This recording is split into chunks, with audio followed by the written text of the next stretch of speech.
नमस्ते। आप सभी का हमारे YouTube चैनल पर बहुत बहुत स्वागत है। आज मैं आप सभी को नरक चतुर्दशी पर सुने जाने वाली पौराणिक कथाएं सुनाऊंगी।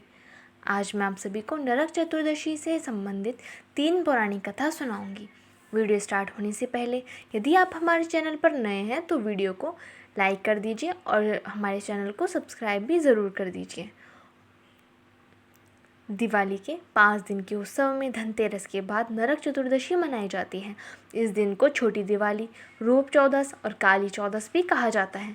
इस समय यम पूजा, कृष्ण पूजा और काली पूजा होती है। इस दिन दक्षिण भारत में वामन पूजा का भी प्रचलन है। आज मैं आप सभी को नरक चतुर्दशी की पौराणिक कथाएं सुनाती हूँ। पहली कथा के अनुसार नरकासुर को भौमासुर भी कहा जाता है। कृष्ण अपनी 8 पत्नियों के साथ सुखपूर्वक द्वारिका में रह रहे थे। एक दिन स्वर्गलोक के राजा देवराज इंद्र ने आकर उनसे प्रार्थना की कि हे कृष्ण, प्रागज्योतिषपुर के दैत्यराज भौमासुर के अत्याचार से देवतागण त्राही त्राही कर रहे हैं। क्रूर भौमासुर ने वरुण का छत्र, अदिति के कुंडल और देवताओं की मणि छीन ली है और वह त्रिलोक विजयी हो गया है। इंद्र ने कहा, भौमासुर ने पृथ्वी के कई राजाओं और आमजनों की अति सुंदर कन्याओं का हरण कर उन्हें अपने यहाँ बंदी गृह में डाल रखा है। कृपया आप हमें बचाइए प्रभु। इंद्र की प्रार्थना स्वीकार करके श्री कृष्ण अपनी प्रिय पत्नी सत्यभामा को साथ लेकर गरुड़ पर सवार हो प्राग ज्योतिषपुर के पास पहुँचे। वहाँ पहुंचकर भगवान कृष्ण ने अपनी पत्नी सत्यभामा की सहायता से सबसे पहले मुर दैत्य सहित मुर के 6 पुत्रों ताम्र, अंतरिक्ष, श्रवण, विभासु, नभश्वान और अरुण का संहार किया। मुर दैत्य का वध हो जाने का समाचार सुन भौमासुर अपने अनेक सेनापतियों और दैत्यों की सेना को साथ लेकर युद्ध के लिए निकल पड़ा। भौमासुर को स्त्री के हाथों मरने का श्राप था, इसलिए भगवान श्री कृष्ण ने अपनी पत्नी सत्यभामा को सारथी बनाया और घोर युद्ध के बाद अंत में कृष्ण ने सत्यभामा की सहायता से उसका वध कर डाला। इस प्रकार भौमासुर को मारकर श्री कृष्ण ने उसके पुत्र भगदत्त को अभयदान देकर उसे प्रागज्योतिष का राजा बना दिया। भगदत्त कौरवों की ओर से महाभारत युद्ध में लड़ता है। जिस दिन श्री कृष्ण ने भौमासुर का वध किया था उस दिन कार्तिक मास की चतुर्दशी थी, इसलिए इसे नरक चतुर्दशी भी कहा जाता है। इस दिन श्री कृष्ण ने भौमासुर अर्थात नरकासुर का वध किया था और उसकी कैद से लगभग 16,000 महिलाओं को मुक्त कराया था। इसी खुशी के कारण दीप जलाकर उत्सव मनाया जाता है।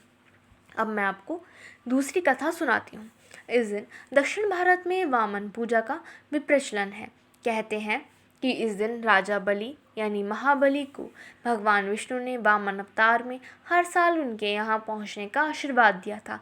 इसी कारण से वामन पूजा की जाती है। अनुसार राज बलि बोले, हे भगवान, आपने कार्तिक कृष्ण त्रयोदशी से लेकर अमावस्या की अवधि में मेरी संपूर्ण पृथ्वी नाप ली है। इसलिए जो व्यक्ति मेरे राज्य में चतुर्दशी के दिन यमराज के निमित्त दीपदान करेगा उसे यम यातना नहीं होनी चाहिए। और जो व्यक्ति इन 3 दिनों में दीपावली का पर्व मनाए उनके घर को लक्ष्मी जी कभी ना छोड़ें। ऐसे वरदान दीजिए।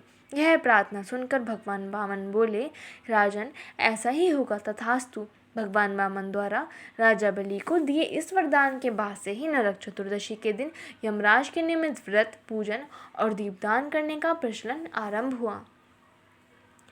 अब मैं आपको तीसरी कथा सुनाती हूँ। तीसरी कथा यह है कि रंतिदेव नामक एक धर्मात्मा राजा थे। उन्होंने अनजाने में भी कोई पाप नहीं किया था। फिर भी जब मृत्यु का समय आया तो यमदूत उन्हें नरक ले जाने के लिए आदम के राज ने कहा, आप मुझ पर कृपा करें और बताएं कि मेरे किस अपराध के कारण मुझे नरक जाना पड़ रहा है। यह सुनकर यमदूत ने कहा कि हे राजन, एक बार आपके द्वार से एक ब्राह्मण भूखा लौट गया था। यह उसी पाप कर्म का फल है। यह सुनकर राजा ने यमदूत से 1 वर्ष का समय मांगा। तब यमदूतों ने राजा को 1 वर्ष की मोहलत दे दी। राजा अपनी चिंता लेकर ऋषियों के पास पहुँचे और उन्हें अपनी सारी कहानी सुनाकर उनसे इस पाप से मुक्ति का उपाय पूछा। तब ऋषि ने उन्हें बताया कि कार्तिक मास की कृष्ण पक्ष चतुर्दशी का व्रत करें और ब्राह्मणों को भोजन कराएं और उनके प्रति हुए अपने अपराधों के लिए क्षमा याचना करें। राजा ने वैसा ही किया जैसा ऋषियों ने उन्हें बताया था। इस प्रकार राजा पाप मुक्त हुए और उन्हें विष्णु लोक में स्थान प्राप्त हुआ। उस दिन से पाप और नरक से मुक्ति हेतु भूलोक में कार्तिक चतुर्दशी के दिन का व्रत प्रचलित है।